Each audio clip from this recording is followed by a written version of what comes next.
નમસ્કાર વિદ્યાર્થી મિત્રો, સંજય વિપાવતના જય શ્રી કૃષ્ણ. અગાઉ આપણે વસ્તી નામના ચેપ્ટરની શરૂઆત કરેલી પ્રસ્તાવના આજની 3 માર્ક્સની ટૂંક નોંધની વાત કરવાની છે. વસ્તીના વલણો એટલે શું? તો વસ્તીના કુલ 5 વલણો આપવામાં આવ્યા છે કે વસ્તીનું કદ અને વસ્તી વૃદ્ધિ દર, ભારતમાં સ્ત્રી અને પુરુષનું પ્રમાણ, ભારતમાં જાતિ પ્રમાણ, વયજૂથ પ્રમાણે વસ્તી અને શહેરી ગ્રામીણ વસ્તી. એમાં સ્ત્રી પુરુષનું પ્રમાણ અને જાતિ પ્રમાણ લગભગ 2 પોઈન્ટ આમાંથી અભ્યાસક્રમમાં આપણે નથી લેવાના, કુલ 3 પોઈન્ટ જ અભ્યાસક્રમમાં લેવાના છે. તો ભારતમાં વસ્તીના વલણો, તેમાં પ્રસ્તાવના. તો વસ્તીના વલણો એટલે વસ્તીનું કદ, વસ્તી વૃદ્ધિ દર, જન્મદર, મૃત્યુદર, શહેરી વસ્તી, ગ્રામીણ, સ્ત્રી પુરુષની વસ્તી વગેરેને આંકડાકીય માહિતી મેળવી એનું અર્થઘટન કરવું. આખા દેશની અંદર કુલ વસ્તી કેટલી છે, એમાં બાળકોનું પ્રમાણ કેટલું છે, વૃદ્ધોનું પ્રમાણ કેટલું છે, જન્મદર મૃત્યુદર અંગેની માહિતી કેવી છે, ગામડામાં કેટલા ટકા વસ્તી રહે છે, શહેરમાં કેટલા ટકા વગેરે આંકડાકીય માહિતી. તો ભારતમાં સૌથી પહેલાં વસ્તી ગણતરીની શરૂઆત 1871માં થઈ. યાદ રાખજો, ભારતમાં પહેલી વખત વસ્તી ગણતરી કઈ સાલમાં થઈ અને કોના દ્વારા કરવામાં આવી? તો વસ્તી ગણતરીની શરૂઆત જમશેદજી ટાટાએ કરી સૌપ્રથમ 1871માં. ત્યાર પછી વ્યવસ્થિત રીતે વસ્તી ગણતરી 1891માં થઈ. 20 વર્ષે જુઓ, 1871 બાદ 1891માં. અને ભારતમાં પછી 1891થી દર 10 વર્ષે વસ્તી ગણતરી થાય છે. પરીક્ષામાં પ્રશ્ન પૂછે 1 માર્ક્સમાં કે વસ્તી ગણતરી સર્વપ્રથમ કોના દ્વારા કરવામાં આવી? તો જમશેદજી ટાટા. કઈ સાલમાં? 1871માં. વસ્તી ગણતરી દર કેટલા વર્ષે થાય છે? દર 10 વર્ષે થાય છે. તો આમ સ્વતંત્રતા પછી પહેલી વખત વસ્તી ગણતરી પત્રક ક્યારે તૈયાર થયું? તો સ્વતંત્રતા પછીની વાત આવે તો 1951થી આવે. સ્વતંત્ર એટલે આપણો દેશ આઝાદ થયો પછી પ્રથમ વખત વસ્તી ગણતરી ક્યારે થઈ? તો કે 1951માં. હવે વસ્તીના કુલ 5 વલણો આપ્યા છે: કદ અને વૃદ્ધિ દર, સ્ત્રી પુરુષનું પ્રમાણ, જાતિ પ્રમાણ, વયજૂથ પ્રમાણે અને શહેરી ગ્રામીણ વસ્તી. એમાંથી આપણે પ્રથમ જોઈએ કે ભારતમાં વસ્તીનું કદ અને વૃદ્ધિ દર એટલે શું? તો જુદા જુદા વર્ષ દરમિયાન ભારતની કુલ વસ્તી અથવા પ્રમાણને વસ્તીનું કદ અને વસ્તીમાં થતા વધારાને ટકાવારીને વસ્તી વૃદ્ધિ દર કહે છે. પરીક્ષામાં પ્રશ્ન પૂછે કે વસ્તીનું કદ એટલે શું અથવા વસ્તી વૃદ્ધિ દર એટલે શું? તો જુદા જુદા વર્ષ દરમિયાન ભારતની કુલ વસ્તી અને વસ્તીનું કદ કહીએ. જુદા જુદા વર્ષમાં કુલ ભારતની વસ્તી અથવા તેનું પ્રમાણ કેટલી વસ્તી છે તો એ વસ્તીનું કદ કહેવાય. દાખલા તરીકે 1951માં 36.1 કરોડ ભારતની વસ્તી હતી, તે વસ્તીનું કદ થયું. પણ વસ્તીમાં થતો ટકાવારી ફેરફાર તો એને શું કહેવાય? વસ્તી વૃદ્ધિ દર.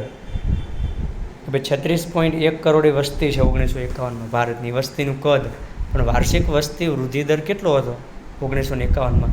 તો 1.25%. તો એને આપણે અહીંયા વસ્તી વૃદ્ધિ દર તરીકે ઓળખીએ છીએ.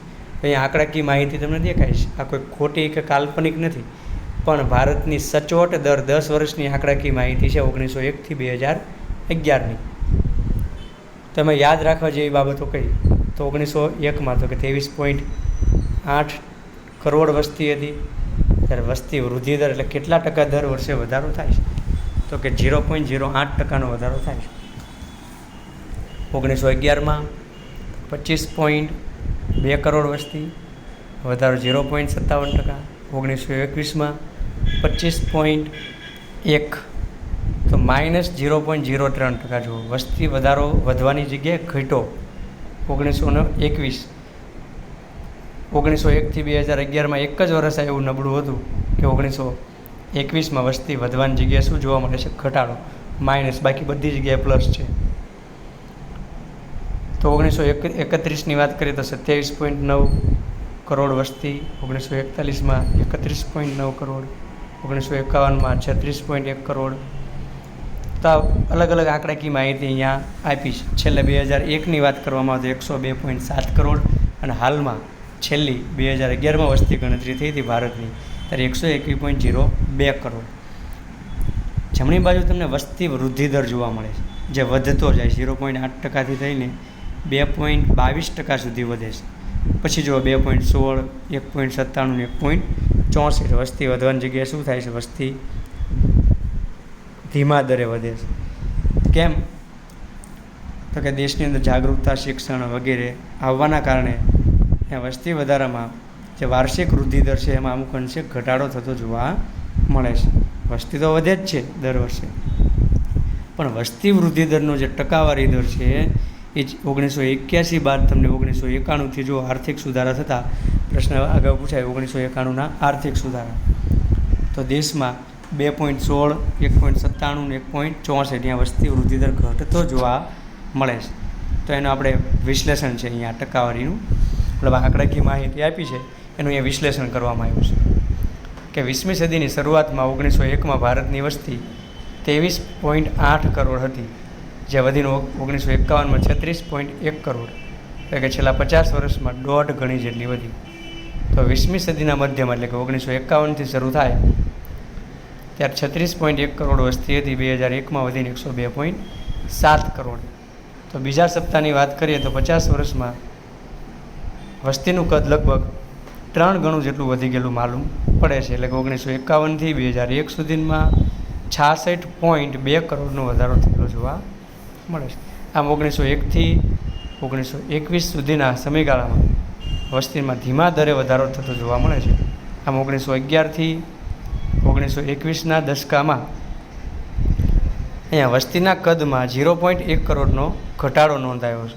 તો ટકાવારીની દૃષ્ટિએ -0.3%નો ઘટાડો થયેલો જોવા મળે છે. આમ શા માટે વસ્તી ઘટી? તો જો એના કારણો પરીક્ષામાં પૂછાય છે, 2 માર્ક્સમાં વિધાન પૂછાય છે કે 1921ના વર્ષને શા માટે મહાવિભાજક વર્ષ તરીકે ઓળખવામાં આવે છે? તો કે આ એક જ વર્ષ એવું હતું કે વસ્તી વધવાની જગ્યાએ ભારતમાં વસ્તી ઘટી હતી.